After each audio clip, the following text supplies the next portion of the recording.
सभी को समान शिक्षा मिले, इस बात पर फोकस किया जाता है। पर बहुत सारे रिसर्च हुए और उससे ये पता चला कि एक समान शिक्षा से भी बेहतर है कि हम समावेशी शिक्षा दें। तो अगर हम इसको और थोड़ा सा डिटेल में जाएं तो समावेशी शिक्षा से तात्पर्य ये है, और संभवतः मुझे ऐसा लगता है कि ये केवल बेसिक में गवर्नमेंट स्कूल्स में ही ऐसा होता है कि हम सामान्य बच्चों के साथ 21 प्रकार की विशेष आवश्यकता वाले बच्चों को भी अध्ययन कराते हैं। ये मुझे लग रहा है प्राइवेट स्कूल में कभी भी संभव नहीं होता है। वो अपने हाथ जोड़ लेते हैं और वो कहते हैं साहब ये बच्चा नहीं पढ़ पाएगा।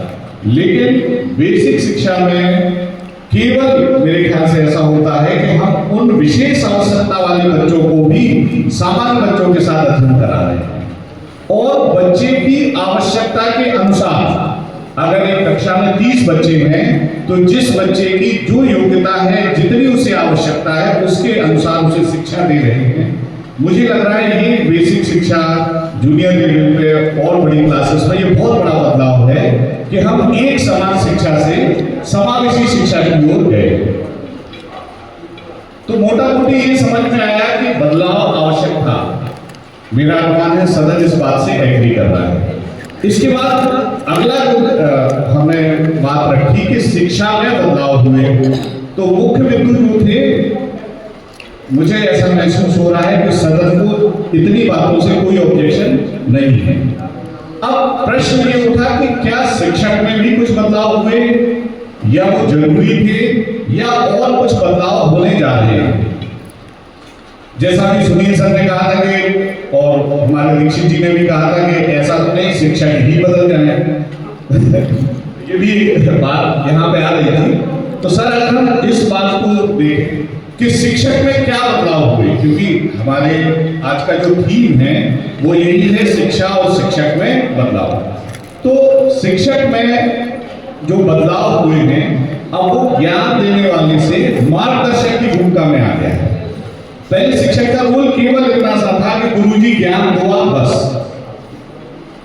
अब जो बदलाव हुआ है तो हम बच्चों को केवल पाठ ना पढ़ा के उनके मार्गदर्शक के रूप में उन्हें प्रेरित करते हैं अच्छी चीजों के लिए, और कहीं ना कहीं उनके लिए सलाहकार की भूमिका में हम आए।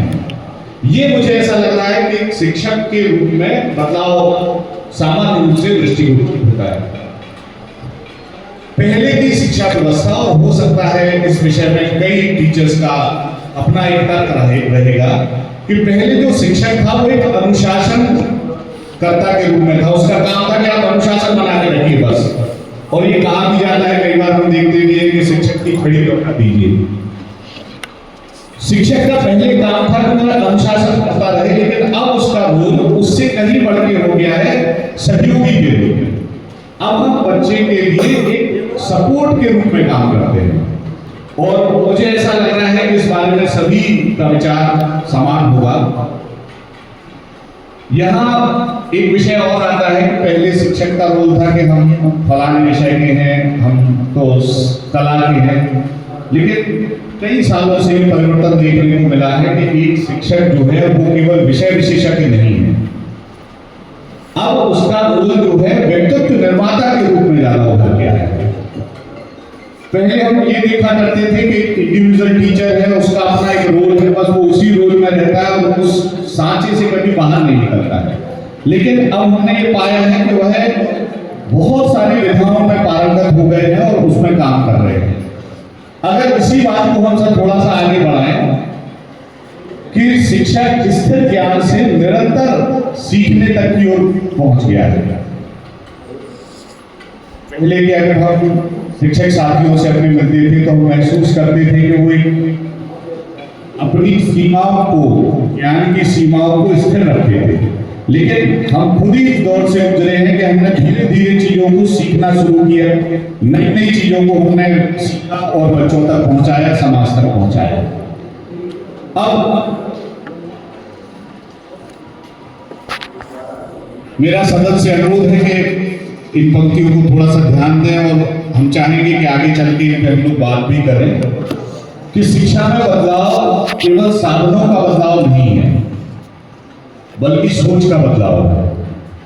और शिक्षक में बदलाव केवल भूमिका का विस्तार नहीं बल्कि जिम्मेदारी का विस्तार है। क्योंकि ये कहा भी गया है, शिक्षक चौक की तरह होता है, जो चाक की तरह होता है, जो स्वयं घिसकर समाज को आकार देता है।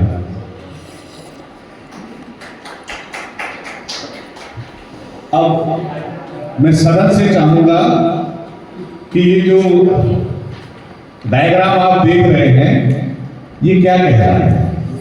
कोई भी विद्वान अपनी बात रखें। जी सर, जी ये डायग्राम क्या हमें समझ दे रहा है?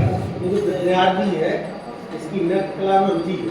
बहुत बढ़िया। सर मैं बताऊं, मुझे तो ऐसा लग रहा है इसको देख के कि जीवन में जब भी रहो खुश रहो हमेशा। बहुत बढ़िया, ये अच्छी बात है कि खुश रहिए आप। और कोई आप इससे समझ आप से बोल रही है? जी मैम। हाँ, ये छात्र की क्रिएटिविटी है कि वो एक कंकाल को भी ऐसे प्रदर्शित कर रहा है। बहुत बढ़िया। और कोई सदन से बताना चाहेगा? हम बात कर रहे हैं शिक्षा और शिक्षक में बदलाव। और कोई सदन से चाहेगा? जी मैम। हाँ, बहुत बढ़िया कि हम उसको भी एक्टिव कर सकते हैं। और कोई? जी सर।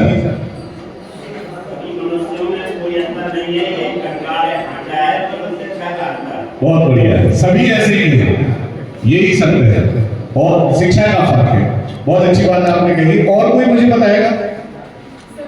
जी। अपनी सोच से, अपने विचारों से किसी भी ढांचे को अपने आकार से अपना नया आकार दे सकते। बहुत बढ़िया कि हम अपनी समझ से कोई नया आकार दे सकते हैं। और कोई?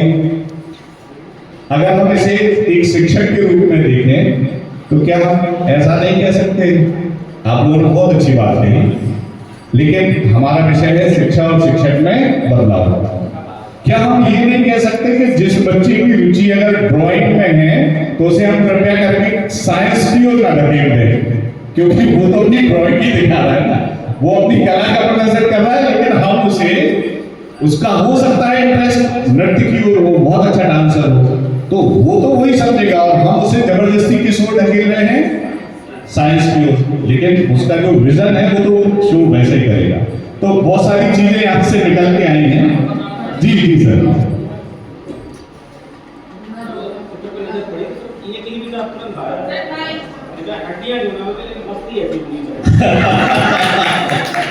बहुत बढ़िया सर। तो देखिए, ये तकनीक का शानदार नमूना है कि हम एक ही चीज को लेकर विभिन्न प्रकार की सोच रख सकते हैं। सर, अगर हम अपनी बात को आगे बढ़ाएं तो इस समय ये तो जरूरी है कि शिक्षा में बदलाव हो गया, शिक्षक में बदलाव हो गया, पर क्या हम बहुत सारी चुनौतियों का सामना कर रहे हैं? हमारे पास, अगर मैं यहां से क्रम स्टार्ट करूं मैम से, तो वहां तक जाते जाते संभवतः सबके पास 5 समस्याएं हैं। लेकिन मुझे लग रहा है ये सदन, हाँ 5 नहीं 50 की है, पर मुझे लग रहा है ये सदन समस्याओं के डिस्कशन के लिए नहीं है, उनके समाधान के डिस्कशन के लिए है। ग्रामीण परिवेश से लेकर प्रधान की समस्याओं से लेकर एसएमसी अध्यक्ष, एसएमसी सदस्यों से लेकर, अगर आप हेड हैं तो सहायक की समस्याओं से लेकर, और अगर आप सहायक हैं तो हेड की समस्या से लेकर अनेक प्रकार की चुनौतियां। लेकिन मुझे अभी यहाँ बैठे हुए करीब 3 घंटे हुए और ये देखकर और सुनकर बहुत अच्छा लगा कि ये जो सदन है वह सुनने वालों का है और गंभीर श्रोताओं का सदन है। तो मैं आपको एक बात शेयर करना चाहता हूँ चुनौतियों के संबंध में कि एक शिक्षक के रूप में हम क्या कर सकते हैं। एक किस्से के द्वारा मैं आपको बताऊंगा कि किस तरह एक शिक्षक सकारात्मक हो सकता है, क्योंकि हमारे पास एकमात्र चीज जो है सकारात्मक होना, उससे हम सभी समस्याओं और चुनौतियों को पार कर सकते हैं। एक समय की बात है कि श्री कृष्ण जी अर्जुन के साथ युद्ध के समय थे। अर्जुन बड़े परेशान थे यहाँ वहाँ विक्षिप्त सब देखकर वो बड़े दुखी थे, लेकिन श्री कृष्ण उनसे केवल एक ही बात कहते थे, बोले हमेशा पॉजिटिव रहो, सकारात्मक रहो। अब ये बात सुनकर अर्जुन के मन में बड़ी खींच हुई कि साहब ये क्या कह रहे हैं आपके पॉजिटिव रहो, सकारात्मक रहो, आप हर जगह सकारात्मकता ढूंढ रहे हैं। तो इनमें वो गुजर रहे थे तो वहां एक कुत्ता मरा हुआ पड़ा था और उसे कई दिन हो गए थे और उस कुत्ते की शव से बहुत दुर्गंध आ रही थी। और अर्जुन और श्री कृष्ण की वहीं से गुजरे तो अर्जुन ने बड़ी खींच के साथ कहा, प्रभु अब आपको इसमें भी तो सकारात्मकता नजर आ रही क्या? तो वो तो भगवान थे, मुस्कुराए और बोले कुछ भी हो पर इस कुत्ते के दांत कितने चमक रहे हैं। कहने का मतलब है शिक्षक का यही रोल है। बहुत सारी समस्याएं हैं पर उन्हीं समस्याओं में हमें सकारात्मकता ढूंढनी है। तो कई चुनौतियों का यहाँ जिक्र किया गया है। बच्चे बहुत सारे मेंटल स्ट्रेस में रहते हैं। एक नई समस्या आई है सोशल मीडिया की। आपको बात जानकर ताज्जुब होगा कि हम उस समय शिक्षण करा रहे हैं। पहले पता क्या होता था कि अगर गुरु जी क्लास में है तो शिक्षक की मजाल नहीं है, बच्चे की मजाल नहीं है, वो क्लास से चला जाएगा। बड़ी क्लासेस की बात कर रहा हूँ सर। पर अब आप डिग्री कॉलेजेस में देखेंगे कि टीचर मौजूद रहते तो बच्चे नहीं रहते, वो चले जाते हैं। और गुरुजी लोगों का यही कहना होता है कि हम क्या करें साहब, बच्चे ही नहीं, हम किसे पढ़ाते हैं। उसकी वजह आपको पता है क्या है? हम एक ऐसे युग में पढ़ा रहे हैं बच्चों को जब बच्चे सोशल मीडिया पर 30 सेकंड की रील को 2 सेकंड में डिसाइड कर लेते कि हमें देखना है कि नहीं देखना है। तो अगर गुरुजी अच्छी क्वालिटी का कंटेंट नहीं रखेंगे तो आप याद रखिए आप उस युग में पढ़ा रहे हैं जहां 30 सेकंड की रील भी बच्चा देखता है, नहीं देखता, वो 2 सेकंड में डिसाइड कर देता है इसे नहीं देखता, आगे बढ़ो, स्क्रॉल करो। तो ऐसा कैसे हो सकता है कि हम क्लास में बिना किसी कंटेंट के चले जाएं और ये उम्मीद करें कि बच्चा बड़े मन से पढ़ लेगा? तो हमें इस चुनौती को भी समझना होगा कि हम सोशल मीडिया के उस युग में हैं। और मेरा ऐसा मानना है कि सदन इस बात से सहमत है। बदलाव कई स्तर पर हुए हैं। ग्रामीण परिवेश में जब 17 साल पहले मैंने जॉब स्टार्ट की तब और आज संसाधनों का कोई अभाव नहीं। बहुत संसाधन उपलब्ध कराए गए हैं, चाहे वह ग्रामीण परिवेश में हो, इलेक्ट्रिसिटी से लेके कायाकल्प के सभी संसाधन हम टीचर्स को मुहैया कराए गए हैं। क्योंकि आज हम अपनी बात किसी ग्रामीण परिवेश की किसी चौपाल में नहीं कर रहे, हम एक समृद्ध जिले की समृद्ध डाइट के एक समृद्ध सभागार में अपनी बात रख रहे हैं। तो निश्चित रूप से हमें अंतरराष्ट्रीय स्तर की जो अच्छी चीजें हैं उन पर विचार करना होगा।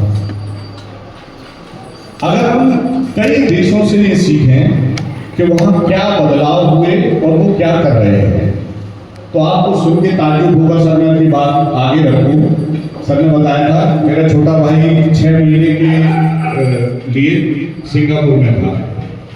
मेरी बात हुई उनसे कि क्या फर्क है सिंगापुर में और हम मऊ की बात, मऊरानीपुर ब्लॉक से हैं। तो उसका कहना था कि वहाँ बहुत सारी चीजें हमसे बहुत आगे हैं, हमें कुछ चीजें जाननी चाहिए, क्या फर्क है ऐसा। तो छोटे भाई ने बताया कि सर वहाँ सब कुछ पब्लिक ट्रांसपोर्ट से होता है। तो हमने कहा यार ये तो पिछड़ेपन की निशानी हो गई। बोले भाई साहब वहां पर किसी को भी आप 4 व्हीलर या 2 व्हीलर नॉर्मली नहीं मिलती। फिक्स नंबर है कि 5000 4 व्हीलर पर ईयर केवल आप बेच सकते हैं। उसमें भी लकी ड्रॉ निकलता है, जिसका लकी ड्रॉ निकलेगा उसी को 4 व्हीलर मिलेगी। आप कितना भी करो आपको 4 व्हीलर मिलेगी नहीं। 2 व्हीलर में फिक्स है कि 10,000 2 व्हीलर पर ईयर केवल बेची जाएगी पूरे सिंगापुर में। हमने कहा ऐसा क्यों? क्योंकि उन्होंने कहा कि सर भाई साहब वो इतने डेवलप हो गए हैं कि वहां जगह ही नहीं बची है ट्रांसपोर्ट के लिए, तो सभी लोग पब्लिक ट्रांसपोर्ट का यूज करते हैं। लेकिन अगर हम उस नजरिए से देखें कि भारत में अगर आपके पास एक गाड़ी है तो आप क्या माने जाते हैं? आप रिच मैन माने जाते हैं। और यूएसए में अगर आपके पास 2 गाड़ियां हैं तो आप मिडिल क्लास माने जाते हैं। हाँ, अगर आपके पास यूएस में 2 गाड़ियां हैं, 2 4 व्हीलर हैं, तो ये कहते हैं कि हाँ मिडिल क्लास आदमी है। तो ये फर्क है हर देश की विकसित विकासशील और समझ का। तो कहीं ऐसा तो नहीं है कि हम भारतवासी ये सोच रहे हैं कि हम तो बहुत विकसित हैं। तो हमने भाई से पूछा कि फिर मौरानीपुर कितना पीछे है, तो बोले भाई साहब कम से कम 100 साल। उनका कहना है कि हम सिंगापुर से 100 साल पीछे हैं। और इसमें सबसे बड़ा योगदान उनका कहना था कि वहां के एजुकेशन सिस्टम का है।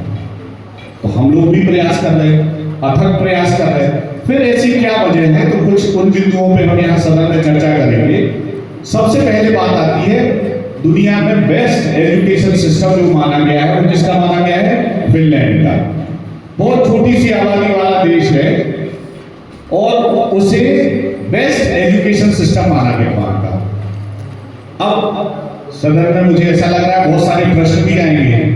सबसे पहली बात, वहां सबसे कम होमवर्क मिलता है। दूसरी बात, वहां सबसे कम परीक्षाएं होती हैं और खेल विधि से ही बच्चों को सिखा दिया जाता है। वहां कोई प्राइवेट स्कूल है नहीं, जितने स्कूल है सारे गवर्नमेंट। और ये रिसर्च में आया है कि फिनलैंड के एजुकेशन सिस्टम को बेस्ट माना गया है। ये सदन इस बात पर विचार करे कि हम ऐसा क्या करें। इसके बाद मेरे ख्याल से सभी सहमत होंगे, जापान के भी एजुकेशन सिस्टम को बहुत अच्छा माना गया है। और वहां आपको शायद यकीन हो सर,